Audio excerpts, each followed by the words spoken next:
Welcome back, gang. So let's jump right into this video. I'm going to start by showing you what I would need. I'm going to use black gloves, and these are the reusable gloves. Lord, I can't talk. The brush and the bowl. You're going to also need a comb, and I like to use a rat tail comb. I have these mascara wands to help me with the roots, and it was $2.99 at my local beauty supply store. Also, of course, your Got2B glued, and I'm using Revlon medium ash brown, and I'll tell you later why. These bundles are from Link Hair Extensions, so I got a 5x5 613 lace closure right here. I'm actually loving the lace on this closure. It looks really nice up against my skin. And as you can see, it's definitely got a little pre-plucking going on, so that's really good. You're going to also need your blow dryer so you can blow dry the Got2B glue on the closure. And that's what I'm about to do right here in this clip. So if you just continue watching, you'll see I'll be spraying a heavy coat at that on there. And I'm going to blow dry it on warm and make sure it's dry before proceeding to getting the color started.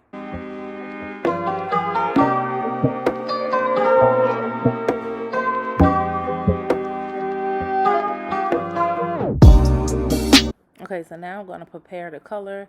So what you want to do is put your gloves on for this part, and you're going to proceed to putting the developer into the permanent color. And you're going to make sure you shake it up well, which I will do in this next clip. And then we're going to proceed to prepare the closure on the mannequin.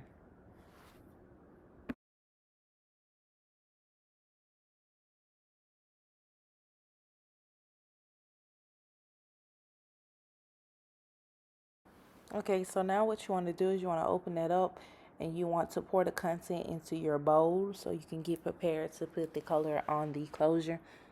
As you can see, I'm still shaking. I wanted to be sure that the product is definitely mixed well. And I'm going to take an extra step and take my whisk and kind of make sure it's mixed up really good, even though I just shook it a million times.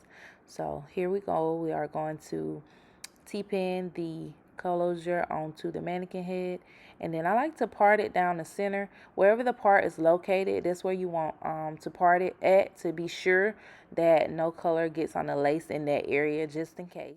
We did use the Got2B glue, but it's always good to take extra steps to be cautious. So right here, I'm going to take my Mascara Wand, and I am going to start to put that product at the base of that closure. And to me, this one, using this technique is really, really good, as long as you don't get too much product on the wand. I'm also going to show you a different technique where I take the rat tail comb and I put the product at the base of the closure as well. And I'll show you on the right side of the closure. So right here, I'm just going to continue to put it in the front, and then I'm going to move on to my brush, which I'm going to part with the rat tail end, and I'm going to put the product on in between thin layers. You want to part thin layers to be sure that the product does get through on both sides, and I always put product on both sides of the hair, top and bottom. So right now, this is going to be very repetitive, so I'm not going to talk. I'm just going to let you guys watch and see my technique.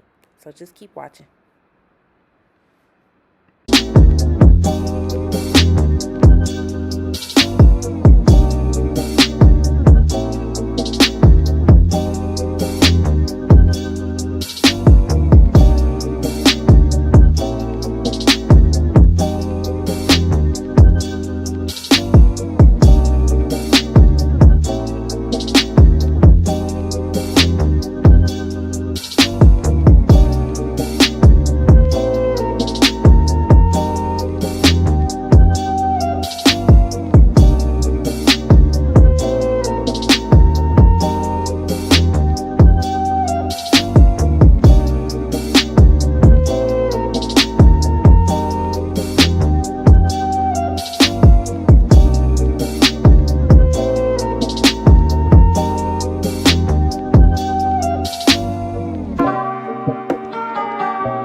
now we're going to proceed into that second technique I was telling you guys about. So what you want to do is just take the comb and you'll paint a little bit of the product onto it, and then you're going to just lightly comb the hair through the roots.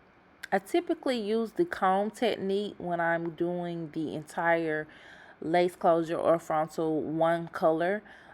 It works best for me because I could just comb it to the end of the hair. However, in this case with the roots, I like the Mascara Wand the best.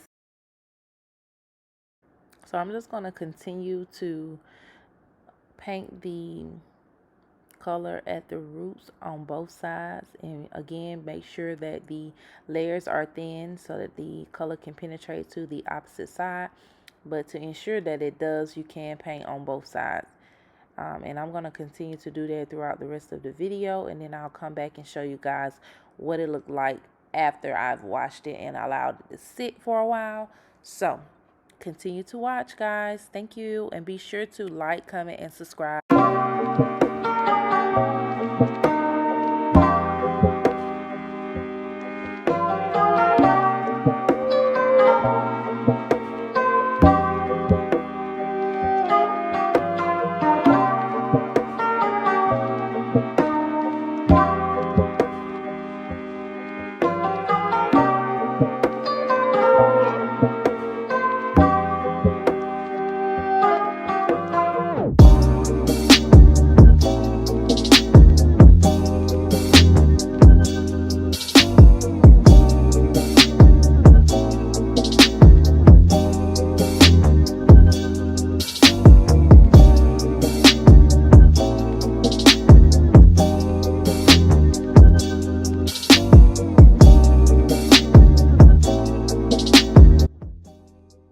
So with this dark roots, I do advise that if you're going to use this particular color, that it be with like a light lavender or a ash blonde, or maybe even like a gray, because you see on the lace closure how it has those ash slash purplish tones to it after you rinse it out.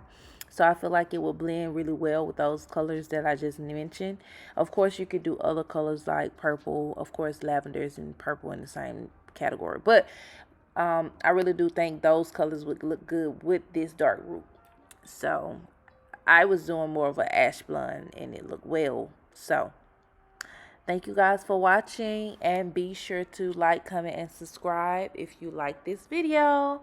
Later, peeps.